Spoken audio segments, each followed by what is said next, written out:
Halo, selamat pagi Bapak Ibu dan Saudara yang dikasihi oleh Tuhan. Kita berjumpa lagi dalam Salam Pagi. Mari kita akan melanjutkan pembacaan firman Tuhan dari kitab Ulangan pasal yang ke-18. Demikian firman Tuhan. Imam-imam orang Lewi, seluruh suku Lewi, janganlah mendapat bagian milik pusaka bersama-sama orang Israel dari kurban api-apian kepada Tuhan, dan apa yang menjadi miliknya harus mereka mendapat rezeki. Janganlah ia mempunyai milik pusaka di tengah-tengah saudara-saudaranya. Tuhanlah milik pusakanya, seperti yang dijanjikannya kepadanya. Inilah hak imam terhadap kaum awam, terhadap mereka yang mempersembahkan kurban sembelihan, baik lembu maupun domba. Kepada imam haruslah diberikan paha depan, kedua rahang, dan perut besar. Hasil pertama dari gandummu, dari anggurmu, dan minyakmu, dan bulu guntingan pertama dari dombamu haruslah kau berikan kepadanya. Sebab dialah yang dipilih oleh Tuhan Allahmu dari segala sukumu, supaya ia senantiasa melayani Tuhan dan menyelenggarakan kebaktian demi namanya, ia dan anak-anaknya.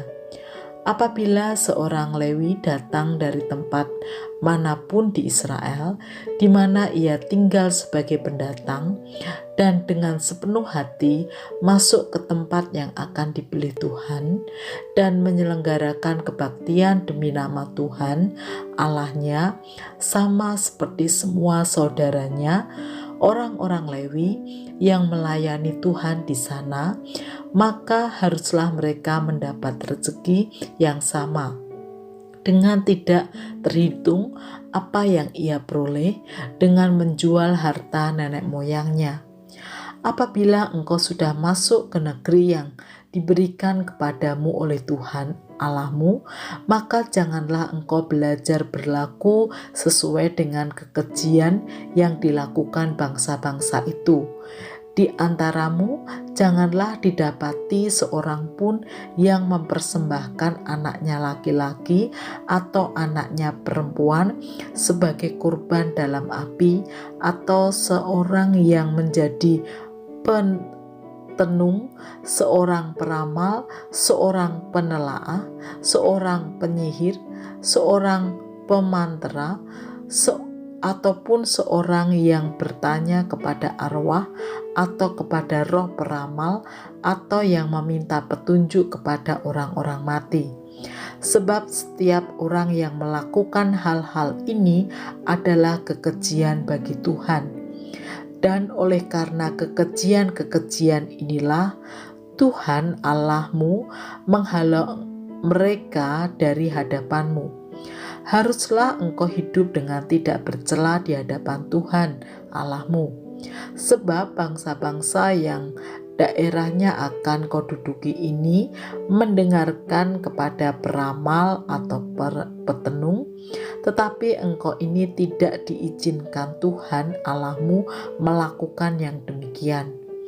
Seorang nabi dari tengah-tengahmu, dari antara saudara-saudaramu, sama seperti aku, akan dibangkitkan bagimu oleh Tuhan Allahmu. Dialah yang harus kamu dengarkan, tepat seperti yang kamu minta dahulu kepada Tuhan Allahmu di Gunung Horeb pada hari perkumpulan, dengan berkata, tidak mau aku mendengar lagi suara Tuhan Allahku, dan api yang besar ini tidak mau aku melihatnya lagi, supaya jangan aku mati. Lalu berkatalah Tuhan kepadaku, apa yang dikatakan mereka itu baik. Seorang nabi akan kubangkitkan bagi mereka dari antara saudara mereka, seperti engkau ini.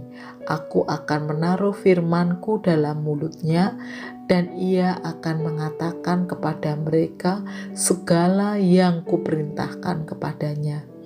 orang yang tidak mendengarkan segala firman-Ku yang akan diucapkan nabi itu demi nama-Ku, daripadanya akan kutuntut pertanggungjawaban. Tetapi seorang nabi yang terlalu berani untuk mengucapkan demi nama-Ku perkataan yang tidak kuperintahkan untuk dikatakan olehnya, atau yang berkata demi nama Allah lain, nabi itu harus mati. Jika sekiranya kamu berkata dalam hatimu, bagaimanakah kami mengetahui perkataan yang tidak difirmankan Tuhan? Apabila seorang nabi berkata demi nama Tuhan dan perkataannya itu tidak terjadi dan tidak sampai, maka itulah perkataan yang tidak difirmankan Tuhan. Dengan terlalu berani nabi itu telah mengatakannya, maka janganlah gentar kepadanya. Bapak, Ibu, dan Saudara yang dikasihi oleh Tuhan, setiap hari kita tidak lepas dari relasi atau pergaulan dengan orang-orang yang ada di sekitar kita. Dimulai dari tempat kita tinggal, dimulai dari tempat kita bekerja, dan dimanapun kita berada. Bahkan yang lagi tren sekarang adalah melalui media sosial. Tidak hanya orang-orang dewasa, dimulai dari kanak-kanak, remaja, pemuda, semuanya membutuhkan pergaulan satu dengan yang lain. Dan harus kita sadari bahwa pergaulan tersebut seringkali mempengaruhi hidup kita. Baik itu cara kita bersikap, cara kita berkata-kata, bahkan dalam kehidupan rohani kita.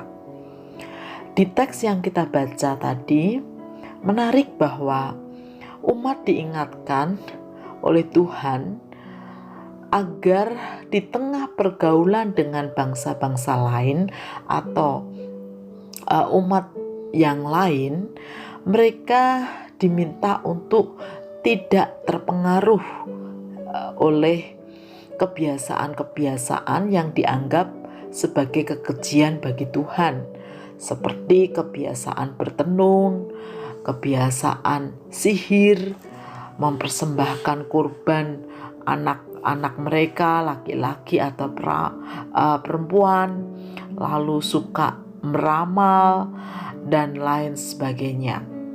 Umat diminta untuk tetap setia mendengarkan Tuhan melalui firman-Nya dan melalui nabi yang memperkatakan firman Tuhan. Bapak, Ibu, dan Saudara yang dikasihi oleh Tuhan, senada dengan peringatan tersebut, dalam perjanjian baru di 1 Korintus 15 ayat 33 dikatakan, "Janganlah kamu sesat, pergaulan yang buruk merusakkan kebiasaan yang baik." Dari hal inilah mari kita tetap kritis terhadap relasi atau pergaulan yang kita lakukan dengan orang lain, sehingga kita tidak berubah setia kepada Allah di tengah pergaulan atau relasi yang kita lakukan. Mari kita berdoa. Tuhan Yesus, kami sebagai makhluk sosial yang Tuhan ciptakan, setiap hari kami butuh bergaul dengan orang lain.